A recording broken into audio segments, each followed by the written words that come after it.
Hello friends, today we will show you how to make a bubble. So first I will tell you what material do we need. I need a tray,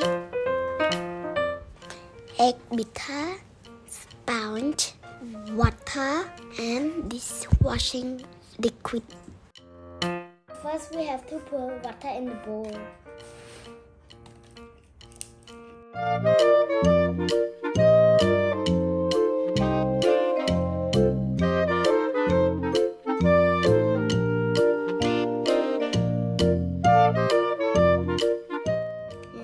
The dishwashing liquid.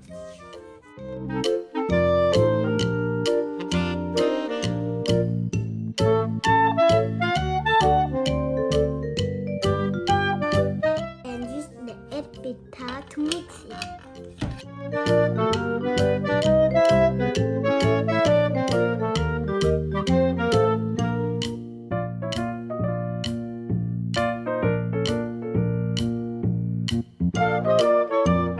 You see the bubble is coming.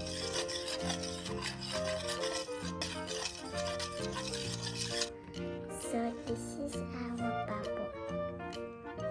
That is a lot. After that we have to clean the bowl. And we have to take up the water and use the sponge to make it dry. You can use towel to clean the bowl. So now it's clean and dry. Thank you, bye.